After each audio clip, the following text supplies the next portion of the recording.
In 2010, archaeologists uncovered a 5,000-year-old leather shoe inside a cave in Armenia. It still held the exact shape of a human foot and was better preserved than many modern sneakers. But this ancient shoe is only the beginning. Today, we're tracing the incredible history of shoes.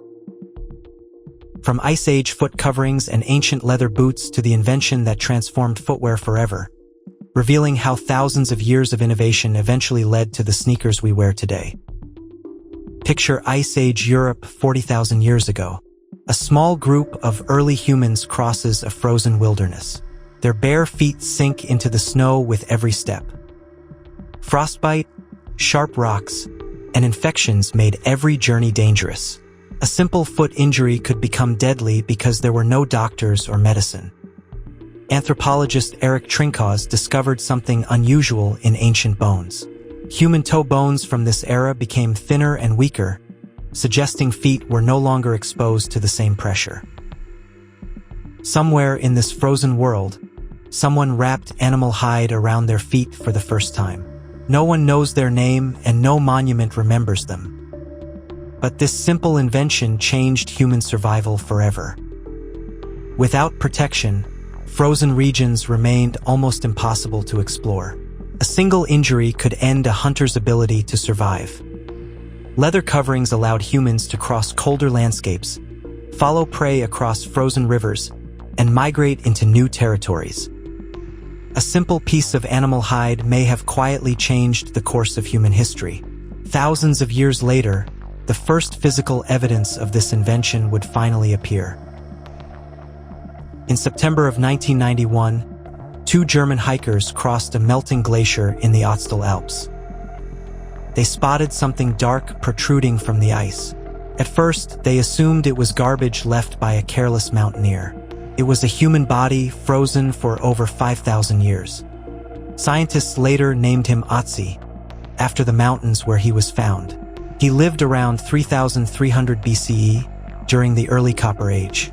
He stood roughly 5'3" and carried a copper axe, a bow, and a quiver of arrows. He wasn't a wandering nomad. Isotope analysis of his teeth revealed he grew up in a valley south of the Alps. He spent his final days climbing higher into the mountains, likely escaping danger from his own community. Somewhere on that mountain pass, an arrow struck him in the back. He bled out alone in the snow, and the ice preserved his body for over 50 centuries. His killer was never identified. For years, researchers believed his death was accidental. Then an X-ray in 2001 revealed the arrowhead still lodged beneath his shoulder blade. A simple discovery became a 5,000-year-old murder investigation. But it wasn't Otzi's death that shocked researchers most. It was what survived on his feet. His shoes had endured thousands of years of history. The soles used bearskin for strength and waterproof traction, while deer hide formed the softer upper layer. Tree bark cord held the entire structure together. Inside, loose grass provided natural insulation. This wasn't just a leather wrap. This was engineering. 3 materials, each chosen for a specific purpose, combined into one working system. Whoever designed them understood warmth, grip, and waterproofing. This wasn't created by one isolated genius. Similar shoemaking techniques appeared across settlements from the same era, suggesting the knowledge spread through generations. For decades, some scientists doubted these shoes could actually work. In 2005, Czech shoemaker Petr Hlavacek built exact replicas using the same methods. He filled them with alpine grass and tested them in freezing mountain conditions. The results surprised him. The replica shoes kept his feet warmer than modern factory-made hiking boots. A 5,000-year-old design had outperformed 21st-century gear. Hlavacek's findings changed how museums viewed prehistoric humans. Otzi was no longer just a frozen curiosity. He became proof that Copper Age people understood materials and engineering well enough to survive extreme environments. But Otzi wasn't the only clue from the ancient world. In Armenia's Arini 1 cave, archaeologists found a leather shoe dating back around 3,500 BCE. In Oregon's Fort Rock Cave, researchers uncovered bark sandals over 10,000 years old. Across different continents and cultures, humans kept finding the same solution. Nobody copied anyone else. Separated by oceans and mountains, they all turned to leather, bark, and grass to solve the same survival problem. Otzi's shoes reveal that shoemaking wasn't created by one inventor. It was a slow, worldwide experiment in staying alive. For thousands of years after Otzi, footwear changed very little. Farmers, traders, and soldiers continued wearing simple protective shoes. Then one empire discovered that a shoe could become more than protection. It could become a symbol of power and civilization. By 100 CE, the Roman Empire had turned footwear into a tool of conquest. Roman soldiers wore caligae, leather sandals reinforced with iron hobnails. These boots allowed legions to march 20 miles a day across rough terrain. Standardized designs meant soldiers from Britain to Egypt wore nearly identical footwear. An empire's military power depended on reliable shoes. Centuries later, footwear became a symbol of status. By the 1300s, wealthy Europeans wore polanes, shoes with extremely long pointed toes. Some toes stretched so far that nobles tied them to their knees. Governments reacted by limiting toe lengths based on social class. A shoe had become a political statement. For centuries, shoemaking remained almost unchanged. Every pair was cut, stitched, and shaped by hand. A skilled cobbler could make only 1 or 2 pairs a day. Left and right shoes were not common until the early 1800s. Most people simply wore whichever shoe fit each foot. Custom-made footwear remained a luxury for the wealthy. Then, in 1883, an immigrant named Jan Ernst Matzeliger changed everything. He arrived in Lynn, Massachusetts, from Suriname and worked in a shoe factory, where he watched workers manually shape leather over wooden molds.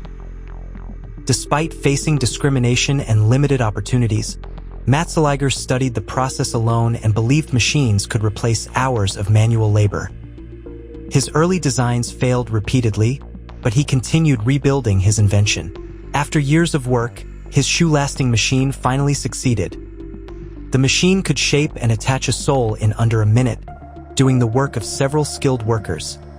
Shoe prices dropped dramatically, making footwear affordable for millions. Sadly, Matzeliger died of tuberculosis at only 36 years old and never saw the full impact of his invention. By the early 1900s, mass production had transformed shoes into everyday products. In 1908, the Converse rubber shoe company began production.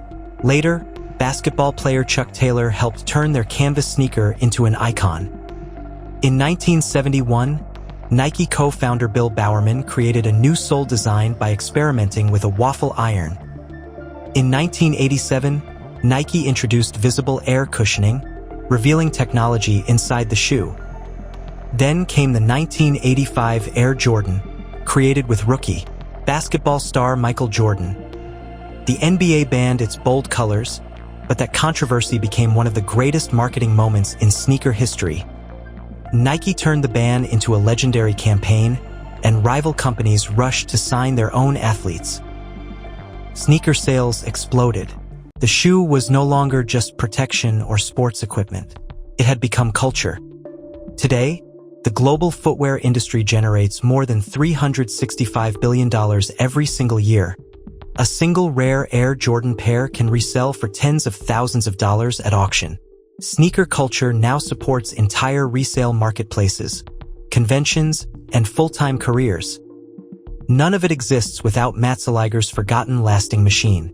None of it exists without a dying man's shoes on a frozen mountain pass. Modern factories now produce over 20 billion pairs of shoes worldwide every single year. That's nearly 3 pairs for every single person alive on the planet. Yet millions of workers in these same factories still earn only a few dollars a day. The affordability Matzeliger dreamed of came with a cost he never anticipated. His own machine, built to lift ordinary workers out of poverty, now sits inside a supply chain still fighting the same battle. Podiatrists now report that improper footwear contributes to millions of foot injuries every year. Meanwhile, some runners deliberately train barefoot, chasing the same natural stride our ancestors once had. Fitness researchers still debate whether cushioned soles help our feet or quietly weaken them over time. Children in wealthier nations now grow up rarely walking barefoot on natural ground at all. Some doctors argue this constant cushioning has subtly reshaped how entire generations walk and balance. The average American walks roughly 4,000 steps a day, almost entirely inside manufactured shoes. Every one of those steps rests on a 5,000-year chain of trial, failure, and invention. Sneakers now double as investments, with some rare pairs outperforming the stock market in a single year. Museums in major cities now display historic sneakers behind glass, the same way they display ancient pottery and tools.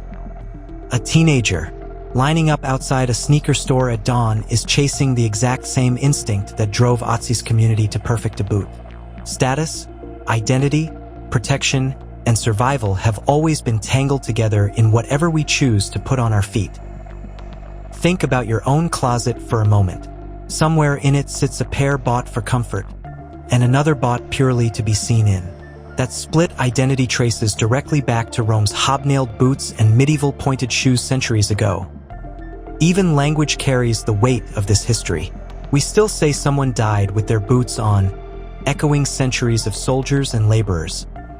We still describe stepping into someone's shoes to imagine their exact experience. A single object has quietly worked its way into how humans think, speak, and identify themselves.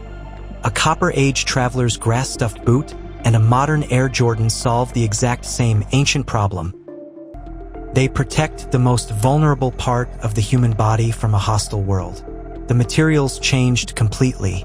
The instinct behind them never did. Every sneaker drop, every shoe box under a Christmas tree, every worn-out pair of work boots carries that same ancient thread forward. The next time you lace up, you're repeating a ritual that began on a frozen mountain pass 5,000 years ago. Here's the strangest part of this story. The man whose machine made modern shoes possible couldn't afford a decent pair for himself. Ernst Matzeliger died poor and uncredited, while his invention quietly built a global industry. If that inventor never profited from his own creation, who else got written out of history? Tell me what you think in the comments below. If you enjoyed this story, subscribe for more untold origins, forgotten history, and remarkable true stories from the past. Because the biggest revolutions often start with a single, humble step.